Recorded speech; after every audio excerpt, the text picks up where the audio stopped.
Greetings, Cosmic Core. Mike here with Sci-Fi and more, and welcome back to the channel.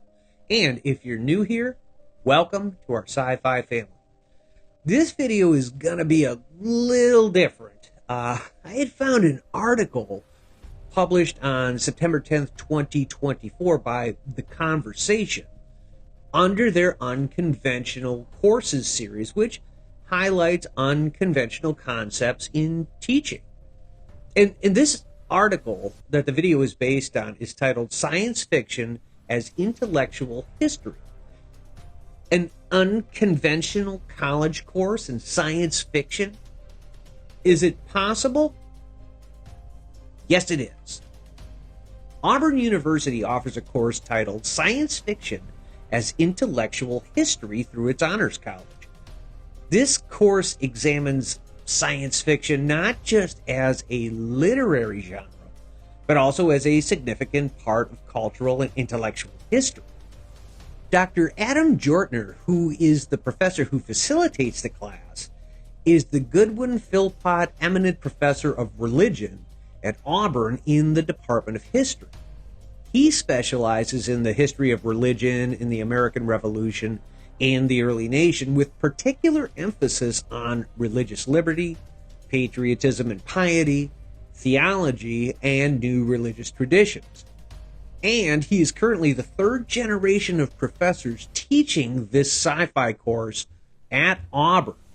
So, what prompted this idea? The notion for the class came about as the view on science fiction as a concept was that for the most part of history, science fiction was viewed as a disreputable, throwaway genre. But sources of culture and thought aren't just found in classic literature or in the writings of great thinkers. They're also found in popular entertainment such as movies, comics, pulp magazines, and television. Big thoughts often come in chunks with labels like the future or technology or freedom. And most ideas about these things are shaped by science fiction. So in the class, Dr. Jortner's students explore how the theories of Charles Darwin, for example, are reflected in science fiction with movies like Jurassic Park, The Island of Dr. Moreau, The X-Men, and The Wrath of Khan. So what does the class actually explore? In the class, Dr. Jortner usually picks three big plot ideas from sci-fi: alien encounters, time travel, and superhuman abilities.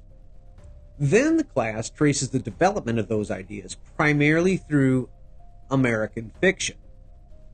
Students might read H.G. Wells' The Time Machine, which was written in the 1890s and tells the story of the Eloi and the Morlocks, post-human races from 800,000 years into the future. Or C.L. Moore's Secret Visitors from the future in the 1953 novella Vintage Season. And Steven Spielberg's 1985 escape to an idealized 1950s in Back to the Future. These works all include mind-bending theories about what time travel might look like, but students also see how each of them tells a different story about the anxieties and obsessions of the times in which they were created. For example, in Back to the Future, Marty McFly leaves the 1980s back to an idyllic 1950s, one that looks much more promising than his 1985. This class attempts to show the cultural changes as the film taps into the 1980s cultural nostalgia, then attempts to show the so-called simpler times of the 1950s. Science fiction offers a kind of negative on history, a backdoor into what made people worried or scared rather than what was heroic. And Sci-Fi captures that fear and captures that anxiety. An example for this that is used in the class is Rod Serling's 1960 Twilight Zone episode, The Monsters Are Due on Maple Street, which is the story of how neighbors turn on each other when they suspect an alien invasion is taking place. It parallels the American crisis over communist subversion. And, as Rod Serling concluded, for the record, prejudices can kill and suspicions can destroy. And a thoughtless, frightened search for a scapegoat has a fallout all of its own for the children and the children unborn. And the pity of such things is they cannot be confined to the Twilight Zone. So what makes this course relevant right now? New technology, along with endless predictions and prophecies about the future, bombards students. And for the students in the class, there is an important focus to take a moment and just step back and think about how we talk about the use of technology influenced by the way we're trained to think about how technology and the future actually are. And how much do past visions of the future dictate the choices of the present? Students often think that technology has rules, and it will follow those rules. But technology doesn't work like that. There's both a terrifying and uplifting feeling to that, because it means that we can still create and imagine our future as we see it. Dr. Jortner anchors the course with a series of novels. The list changes, but it always includes The Time Machine and Ursula K. Le Guin's 1971 novel, The Lathe of Heaven. Beyond that, the class tries to do a mix of pulp stories, TV shows, radio dramas, comic books, and films. Dr. Jortner assigns the 1970s avant-garde sci-fi stories of Brian Aldiss and Joanne Russ, and underground literature from the 1980s, such as the graphic novel Ed the Happy Clown. He tries to shape the course like the traditional great books courses that feature the works of intellectual and literary giants by assigning a different work every week.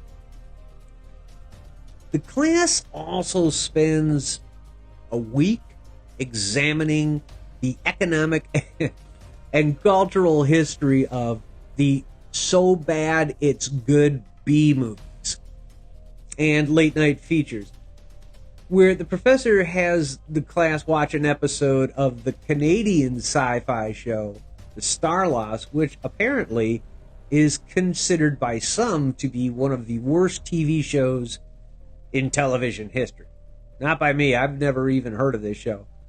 But if anyone knows of this show, Starlost, drop a comment down. I would really love to know if this thing is as bad as this article made it sound. However, the goal of screening an episode of that show is to see what the cultural and economic contributions of the show made for the sci-fi genre. The goal of the class here is the hopes that the students will learn to read and think about some unconventional ideas that are out of the box that they can channel into a creative source, and that they learn that all stories have ideas and philosophies, whether they're simple or complex, or wise or foolish. And on a personal hope of Dr. Jortner, he hopes his students learn to love an author they've never read before, and learn to appreciate how much reading and stories make life worth living. And there you have it, Cosmic Core. Like I said, this video was a little different, but I did find the article that this video is based on kind of interesting. I've attached the original article in the description below if anyone was interested in reading more on the class at Auburn University. And if you enjoyed this video, please be sure to hit like and share. And if you feel we've earned it, please feel free to subscribe. It's one click for you, but it means the world to me. Personally, I think this class would be kind of interesting. It almost seems like, though, it should be part of a creative writing curriculum for some reason. I'm glad it's part of the history department. That makes sense. But it seems like it would fall under creative writing. But let me know what you think. Is an outlet like this for science fiction something that would be interesting to you?